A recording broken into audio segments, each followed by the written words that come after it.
माननीय डॉक्टर चंद्रबाबू साहब जिंदाबाद, माननीय डॉक्टर चंद्रबाबू साहब जिंदाबाद,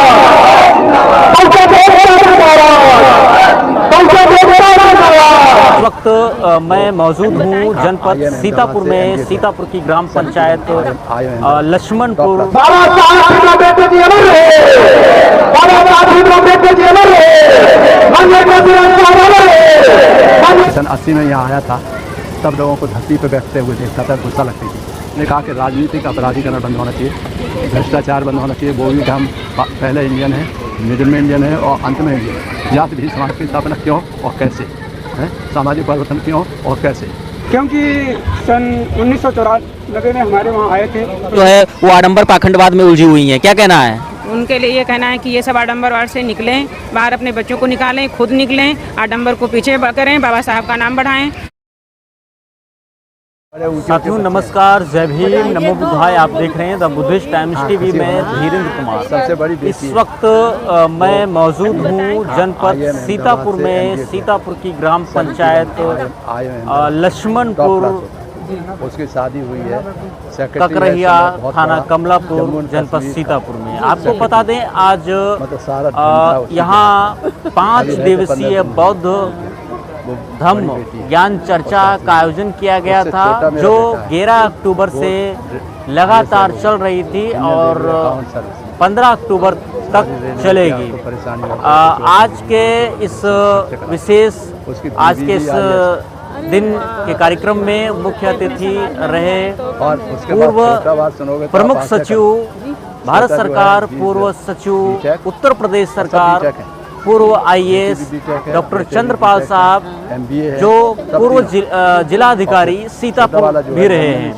आज के इस कार्यक्रम के मुख्य अतिथि बतौर उन्होंने शिरकत की कार्यक्रम में हम जानेंगे, जैसा कि उन्होंने बताया कि उन्होंने जनपद सीतापुर में जब वो जिलाधिकारी थे, उन्होंने बदमाशों को, भ्रष्टाचार को समाप्त करने के लिए सशक्त कदम उठाया था और इस कड़ी में सीतापुर के तमाम गुंडा बदमाशों को जेल भी भेजने का काम किया था। आज के इस ज्ञान चर्चा समारोह में उन्होंने अपनी स्पीच और जनता को संबोधित भी किया। आइए हम आज के इस पूरे कार्यक्रम की जो कमेटी है इनसे बात करेंगे और जानेंगे कि इस पूरे कार्यक्रम को ऑर्गेनाइज करने का पूरा क्या उद्देश्य था। विशेष रूप से आदरणीय जो मुख्य अतिथि बतौर डॉक्टर चंद्रपाल साहब को जो बुलाया गया, उनको बुलाने का मुख्य उद्देश्य क्या था? आपका सहयोग मिला, ये कोई आम बात कहा। माननीय डॉक्टर चंद्रपाल जी, आप हैं समाज की शान, आपके कर्मों से रोशन हुआ हमारा सम्मान, हमारा सम्मान।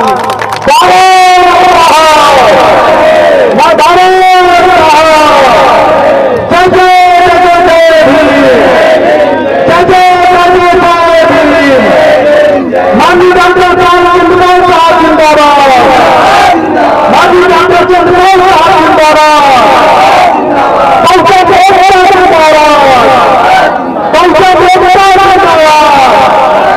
बाबा साहब अम्बेडकर जी अमर रहे, बाबा साहब अम्बेडकर जी अमर रहे, माननीय काशीराम साहब अमर रहे, माननीय काशीराम साहब अमर रहे। जब तक है दरिया में पानी, जब तक है दरिया में पानी। सर, आज आप इस कार्यक्रम में आए हुए हैं, क्या संदेश दिए इस कार्यक्रम से?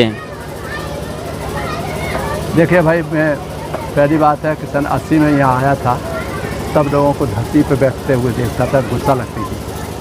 और आज मैं समझता हूँ कि थोड़ा नीचे हो गई है, इसका कुछ नहीं। दोनों लगाओ साथ में। और मैंने लाइसेंस दूसरा कोई लाइसेंस नहीं देता था, तो मैंने सुनिश्चित किया कि हमारे सुकाज के लोगों को भी लाइसेंस मिलना चाहिए। एक दिन बुला लीजिए लाइसेंस वाला को, दूसरों को लाइसेंस दिए। रायला चौधरी इनसे पूछिए, वो तो है नहीं, अब पूछिए। दूसरा, अब तब से हम निष्कर्ष में ये पहुँचे हैं कि जो यहाँ पर देखा था धरातल पर, उसको हमने शासन के धरातल से कार्यान्वित किया है, उसको इंट्रोड्यूस किया, तो बड़ा अच्छा लगता है। मगर सारे जीवन का निचोड़ यहीं से सीखे।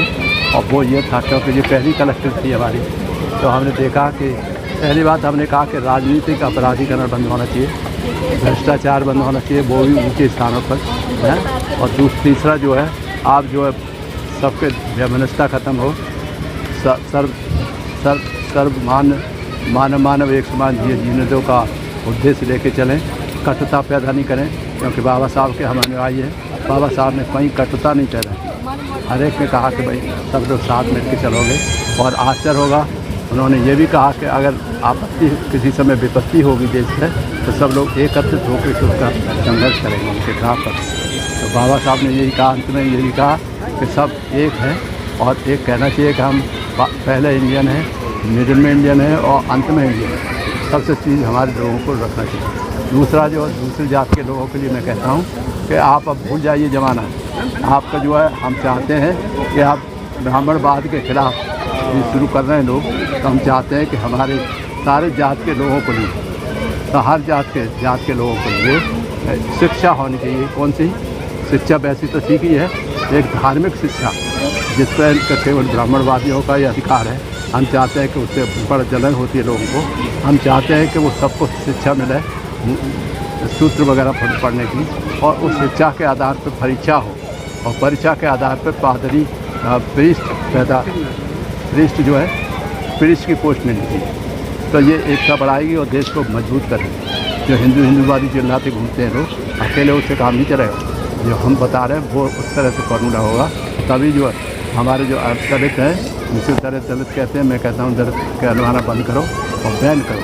इसको केवल हम कहें मानव है, मानव एक समान जीवन जीने को, हाँ, सब धर्म सद्भाव हमारी बात हो।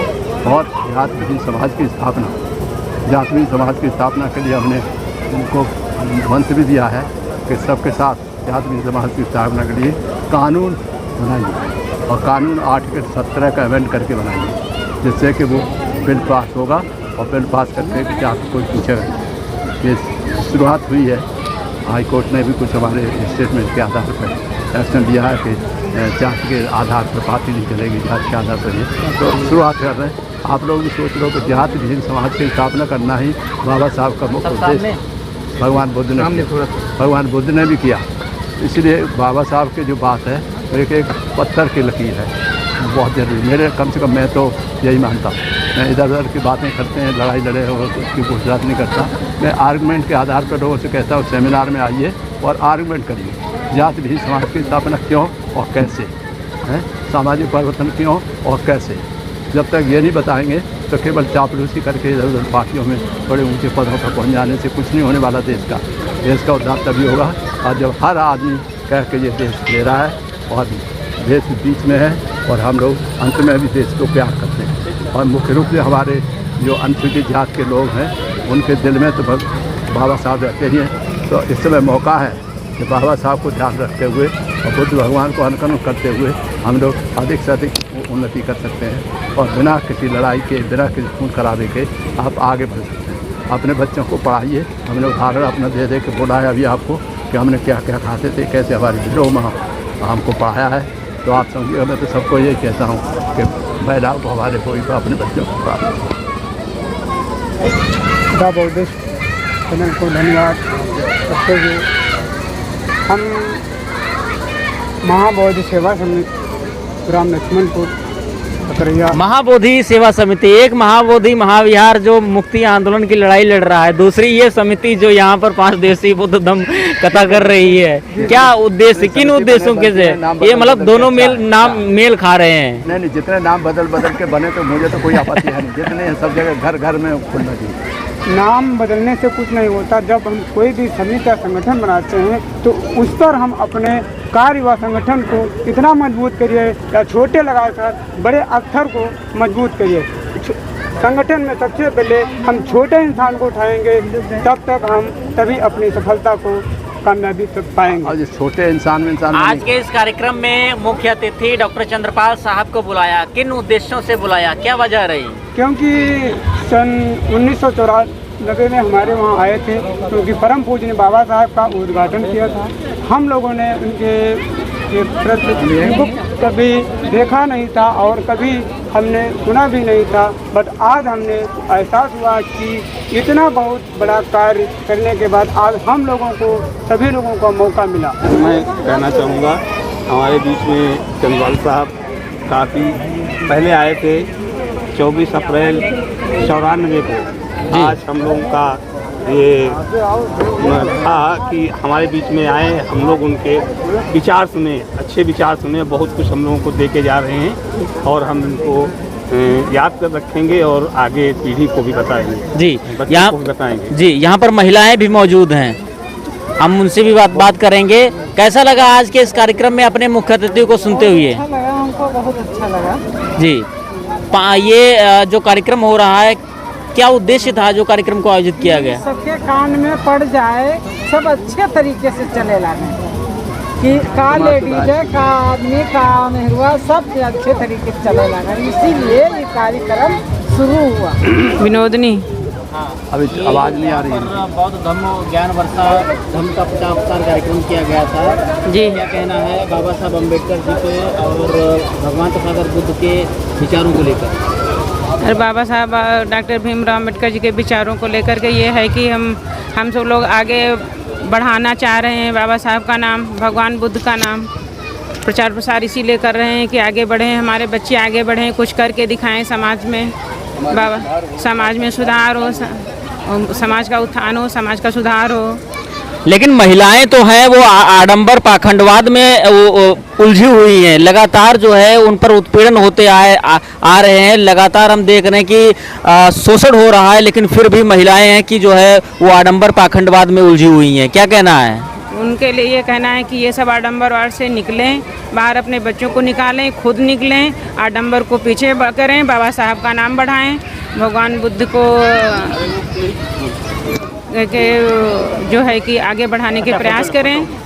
हम सब लोग यही आप निवेदन है इनसे सबसे। जी जी जी बस।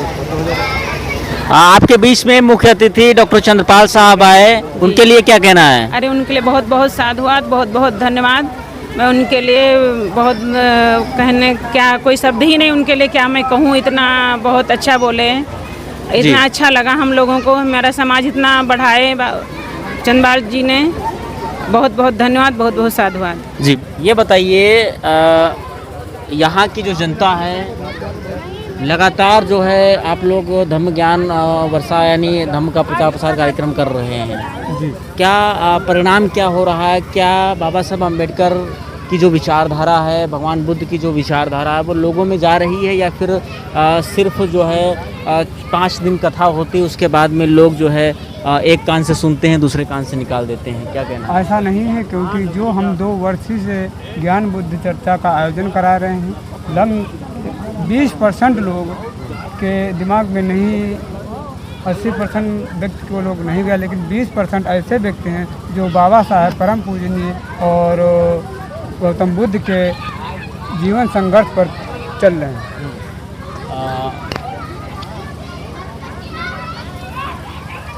क्या नाम है? रोशन लाल। क्या कहना है आज के कार्यक्रम को लेकर? कार्यक्रम अच्छा, आप लोग बहुत कथा करा रहे हो, बहुत धम्म प्रचार प्रसार करा रहे हो, एक और जो है यही हम देख रहे हैं कि लगातार जो है बुद्ध कथाएं चल रही तो दूसरी ओर हिंदू कथाएं चल रही हैं। तो हिंदू कथाएं जब होती हैं तो उनके लिए परमिशन बहुत जल्द मिल जाती है, कभी कभी तो ऐसा होता परमिशन नहीं मिलती है। तो बुद्ध कथाओं के लिए उस पर क्या कहना है? आपको बोलना, आप बोलो।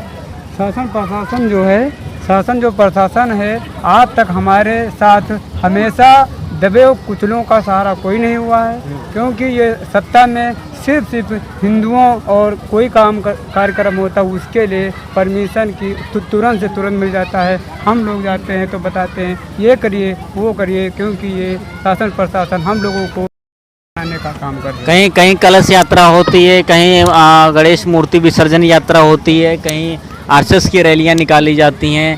तो उनके लिए तो ऐसा कुछ नहीं होता, और होता भी है तो बिना सवाल किए उनको परमिशन मिल जी जाती जी है। जी, केवल एक बार ही जाएंगे, बस फोन दलितों पर ही बात ऐसा क्यों होता है कि जब दलितों की बात आती है, उनके कार्यक्रम होते हैं, तो उस पर जो है इतनी जो है मतलब सख्त रवैया पुलिस का होता है कि परमिशन नहीं दिया जाता। क्योंकि हमारे समाज में बहुजन को जगाने वाले का काम करने के लिए इसलिए दावा जाता है, क्योंकि जब तक बहुजन समाज अगर आगे उठेगा तो हम लोगों को क्या होगा।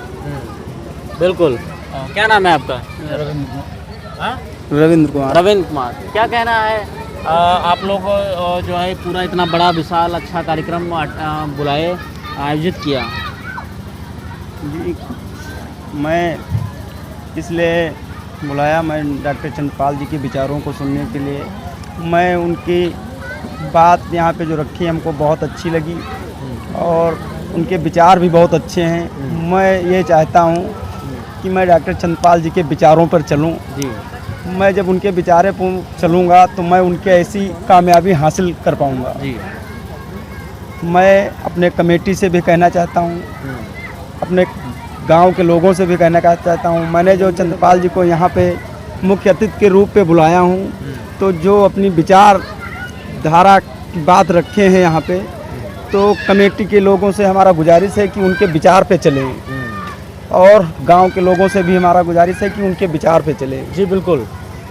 तो हम आपको बता दें कि जिस गांव में इस वक्त मैं खड़ा हूँ, यहाँ पर 24 अप्रैल 1994 को पूर्व IAS, पूर्व प्रमुख सचिव उत्तर प्रदेश शासन, पूर्व सचिव भारत सरकार डॉक्टर चंद्रपाल साहब के कर कमलों द्वारा यहाँ डॉक्टर बाबा साहब अम्बेडकर जी की प्रतिमा का अनावरण किया गया था। और यही वजह थी कि यहाँ के लोग डॉक्टर चंद्रपाल साहब को देखना चाह रहे थे, उनको लंबे समय से नहीं देखे थे, उनको नहीं सुना था कि यहाँ के लोग जो है एक लंबे अरसे से जो है उन्हें सुनना और देखना पसंद कर रहे थे। इस वजह से आज यहाँ पर डॉक्टर चंद्रपाल साहब का भव्य स्वागत के साथ में भव्य आगमन किया गया, और उन्होंने स्पीच के दौरान उन्होंने जन समूह को जो है अपने विचार दे करके उन्हें संतुष्ट भी किया। पूरी रिपोर्ट पर आपका क्या है कहना, क्या है आपकी प्रतिक्रिया, हमें कमेंट सेक्शन में ज़रूर बताएं। देखते रहिए द बुद्धिस्ट टाइम्स TV। नमस्कार, जय भीम, धन्यवाद।